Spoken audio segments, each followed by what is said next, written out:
budget. Trying to think where to begin now. The director said quite a bit to say. I'll begin with the powers of the director. And you are right, Mr. Chairman, that it is, we both agree when we disagree to go to arbitration. We both live and die by the arbitrator's decision. Sometimes it's favorable, sometimes it's not. But that kind of, this bill, this was passed in the General Assembly in 2007. Governor Chafee vetoed it. The General Assembly came back, felt it necessary to come back and override the veto.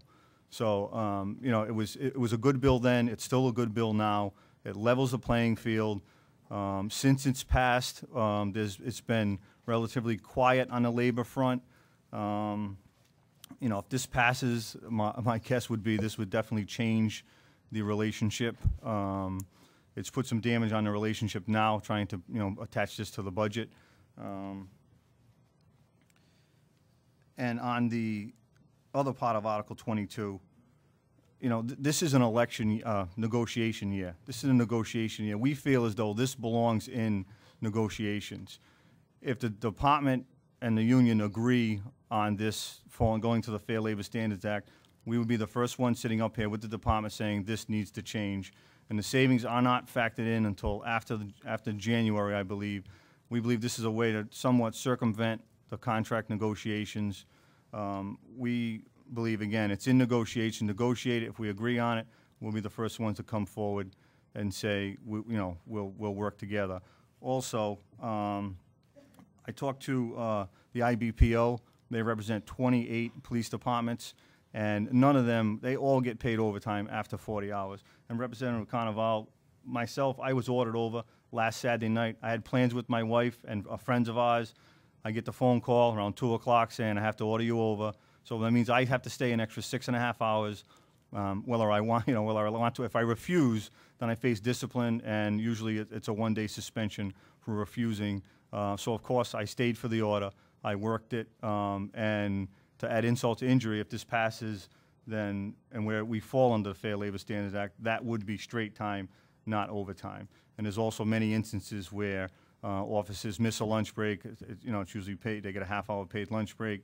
You know, that would fall to straight time as well. Holiday pay, if I work on Christmas, if I don't have any overtime in, Christmas, you worked on Christmas, it was kind of a little benefit to get paid time and a half on Christmas. Now it would be paid at straight time. That's another thing. We just feel it unfairly singles out the correctional officers. Mr. Valletta will speak as far on the fire department in a minute, but I can tell you everybody I've talked to from the police departments, from the FOP and RIBCO, that they all get paid overtime after 8 hours. It might be in the statute that they can possibly not, but that needs to be negotiated.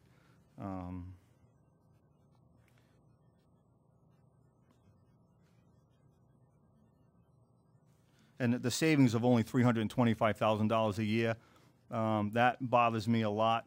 With the closure of the Donald Price facility last year, we looked at it whereas you had a deputy warden that worked at the Donald Price facility. So you close the facility, you have an extra deputy warden.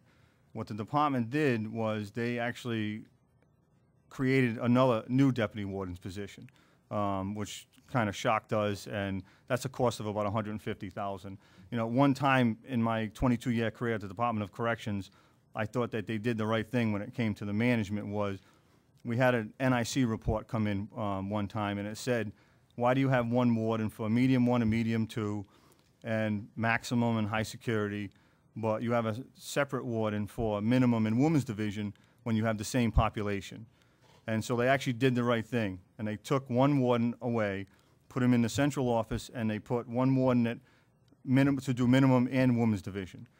When Price closed, now we're back to one warden at minimum, one warden at women's division. In a perfect world, if it wasn't a budget crunch, I would say, you know, fine. I mean, we don't represent them, it's management, but we're taxpayers as well. Another thing that was curious that I came up with, maybe when the director testifies on his budget in April, you can ask him, he's got 1,419 FTEs in his budget. Currently, we have 1,341 people working. That's a 78 position, in the 78 extra positions that he has funded in the budget that we don't have the staff working there currently.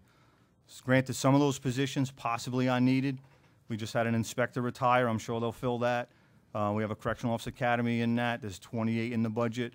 But it doesn't come nowhere near the 78. So at approximately $100,000 per FTE with salary and benefits, that is, approximately $8 million. So, there's plenty other ways to save money, and we are more than happy to discuss that at another later date or time as well. But I'm happy to take any questions. Thank you. Thank you very much, David. Whoever would like to go next. Mr. Chairman, good evening. Committee members, Paul Valletta, I represent the Rhode Island State Association of Firefighters. Thank you for letting me speak on an issue that normally doesn't concern the members I normally do represent. Just so you know, the presentation said that fire are paid in this manner. I represent the 32 out of the 33 paid departments in the state of Rhode Island, and all of us get paid for any extra hours that we work. We are not under the system that Article 22 would put the corrections officers. I'd like to give you a quick personal view. I wasn't asked to testify on this article. I asked if I could testify on this article from a personal standpoint, a personal feeling on this article. I'm a 27-year veteran of the Cranston Fire Department. I spent 7 years at the Garden City Station, and that's the station that covers the ACI complex. 4 of those years I spent as the rescue officer there. I've been to the ACI many times, all of the buildings. I've been there taking guards out that were injured. I've been there for many disturbances. I was there for the last major disturbance in Max. Pure chaos when we got there. And I'm here to tell you that the work that the corrections officers do are work that you and I would not want to do. And I think and I don't believe any worker anywhere, if they work over their normal hours, I believe they all should get overtime pay. I don't think anybody shouldn't be compensated. But to try and put that on the men and women of our corrections and the job they have, to ask them to stay at work or work over their normal hours and not get compensated the way they should be, is really a travesty. It really is. And that's why I just had to come and testify. And I will leave you with this.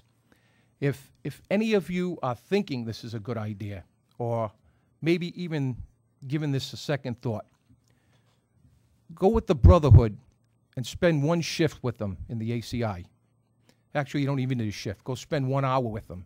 And I will guarantee you that nobody will ever vote for something like this. Chairman, thank you for letting me speak. You're welcome. David. Mr. Chairman, I have actually one thing, if you don't mind. It's on Article 33, the holidays, just to clarify Sure, something. I didn't sign up for it. Representative Riley, you mentioned about when somebody takes a sick day or a personal day.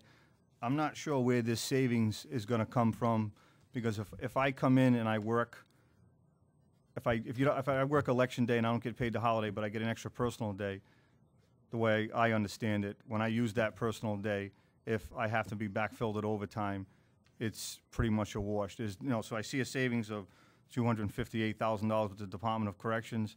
I don't understand where that savings would be. I just felt it necessary to mention that. Either you pay it on election day, or if you pay it on a personal day, it's the same dollar amount. But so I just felt necessary to mention that. Thank you.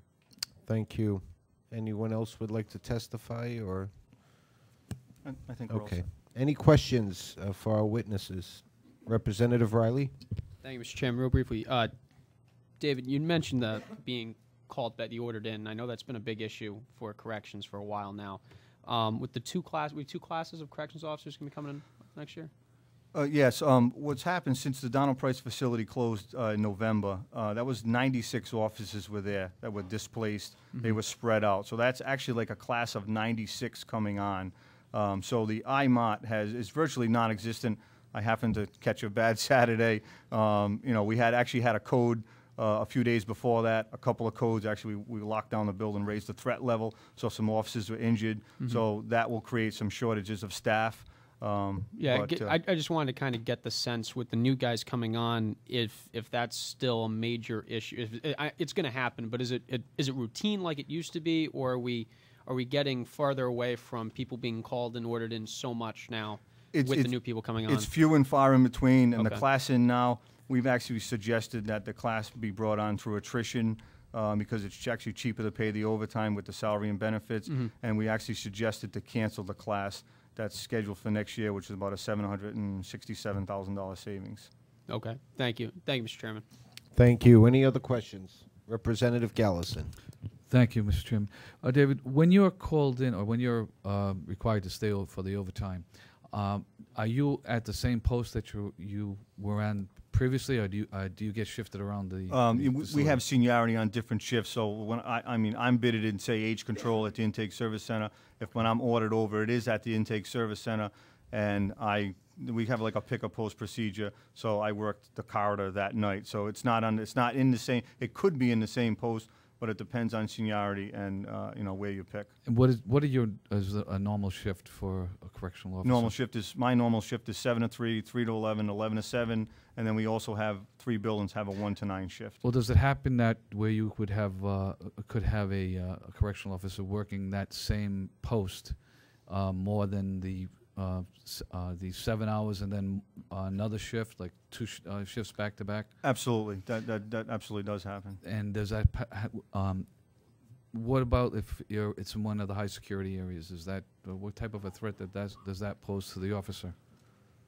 Usually, most of the officers, the second shift that I work is 6.5 hours. Mostly, I like to think I can do almost any post there for the additional time. Some of the other posts, we have restrictions, like the outside hospital post. There's restrictions on that. You can't do any more than 16 hours at the outside hospital post. You're usually alone with an inmate. He's shackled to the bed, and you have to be alert. That's a post where you want somebody fresh on the post, definitely. Okay. Now, when you mentioned about the overtime, the holiday, the taking away the election day, on that particular day, if you were to work, would you be working at the straight pay, or would you get holiday pay on that day? If the Right now, let's say right now. If I work, say, election day, it's my regular scheduled day, so I get paid 8 hours of straight time. Okay. And then I get paid 8 hours of time and a half. So if election day is now a straight time, I come in and I get straight time. But if you give me an extra personal day, when I use that personal day, Bobby's going to come in and work for me time and a half. So there's no dollar savings there whatsoever.